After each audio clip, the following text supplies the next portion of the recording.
একটি করে ছবি মুক্তি পাচ্ছে, অনির্বাণ চক্রবর্তী চমকে দিচ্ছেন। প্রধান ছবিতে তিনি খলনায়ক জটিলেশ্বর মুখোপাধ্যায়, দেবের বিপরীতে তাকে দেখে বিস্মিত দর্শক।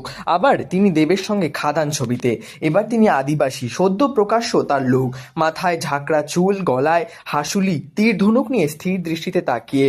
এবারেও কি ছবিতে জাতরেল খলনায়ক? লুক দেখে অভিনেতার সঙ্গে যোগাযোগ করেছিল একটি সংবাদ সংস্থা। অনির্বাণ ব্যস্ত পরের ছবি নিয়ে, তার ফাঁকে ফোনেও পারে হাসি মুখে জবাব এলো, খুব নির্ভীক, সাহসী। কয়লাখনি অঞ্চলের আদিবাসী গোষ্ঠীর নেতা, অন্যায়ের প্রতিবাদ জানাতে ভয় পায় না। খলনায়ক নই, অর্থাৎ দেবের বিপরীত পক্ষ নন, বন্ধু। বিপরীতে নায়িকা আছেন। ফের হাসতে হাসতে অভিনেতার উত্তর, এত কিছু বলে দিলে তো কেউ প্রেক্ষাগৃহে ছবিটা দেখতেই যাবে না। এটা বলতে পারি, পর্দায় দেব, যিশু, বরখার সঙ্গে আমার যাবতীয় দৃশ্য। তিনি সেই সব দৃশ্য খুব উপভোগ করেছেন, কারণ যিশু সেনগুপ্ত তার পূর্ব পরিচিত।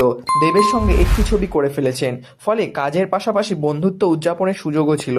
কেবল নতুন পরিচয় বরখা বিস্তের সঙ্গে। অভিনেতার দাবি, বলিউড অভিনেত্রী প্রথম দিন থেকে যথেষ্ট সহযোগিতা করেছেন, তাই কোনো অসুবিধা হয়নি। প্রত্যেক চরিত্র নিজেকে উজাড় করে দেন অনির্বাণ। মঞ্চাভিনেতা হওয়ার কারণে যে কোনো চরিত্রে অনায়াসে নিজেকে মানিয়েও নেন, কিন্তু খাদান ছবিতে মান্ডি হতে গিয়ে অভিনেতাকে অনেক কিছু নতুন করে শিখতে হয়েছে। সে কথা নিজেই বলেছেন তিনি। অনেক চরিত্রে অভিনয় করেছি, কোনো আদিবাসী চরিত্রে এই প্রথম, যে কারণে আমার বেশ খাটতে হয়েছে। চরিত্রের খাতিরে তিনি বাংলা ঘেঁষা আদিবাসী ভাষা বলেছেন। মজা করে যোগ করেছেন, ছোটবেলায় তীর ধনুক নিয়ে খেলেছি, এখন তো পোজ দিয়ে তারপর হাত দিয়ে তীর ছুড়লাম। পর্দায় সেই উপায় নেই, তাই শিখতে হয়েছে বিষয়টি। চিত্রনাট্যের প্রয়োজনে অনেক অ্যাকশন দৃশ্য দেখা যাবে তাকে। পর্দায় নানা স্বাদের চরিত্র পাচ্ছেন। শুধু মঞ্চে অভিনয় করলে অনির্বাণ এত বৈচিত্র্য পেতেন? এত চরিত্রে অভিনয়ের পরেও তার প্রথম পরিচয় একেনবাবু। ভিন্ন স্বাদের চরিত্র বাছার কারণ কি এটাও? অনির্বাণের মতে, যতদিন শুধু মঞ্চে অভিনয় করেছেন তখন কিন্তু নানা স্বাদের চরিত্রই করেছেন। তার কথায়, খুব ভারী থেকে কৌতুক চরিত্র, সব ধরনের অভিনয় মঞ্চ আমায় দিয়েছে, ফলে পর্দায় না এলে নানা স্বাদের চরিত্র পেতাম না, এ কথা ঠিক নয়। পর্দায় যে সেই ধারাবাহিকতা অব্যাহত রয়েছে, তার জন্য ঈশ্বরের কাছে কৃতজ্ঞতা। পাশাপাশি এও জানান, দ্বিধা করেননি তাকে দেখেই যখন দর্শক বা অনুরাগীরা একেনবাবু বলে ডাকেন।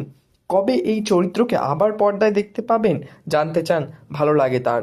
পর্দায় মান্ডির বক্তব্য, একেনবাবু হিসেবে জনপ্রিয় হতেও কিন্তু যথেষ্ট পরিশ্রম করতে হয়েছে, তাই কেউ এই নামে ডাকলে খুশি হই। তাই বলে একই চরিত্রে পরপর অভিনয় করতে হলেও একঘেয়ে লাগে, তাই জন্য বিভিন্ন স্বাদের চরিত্র খুঁজি।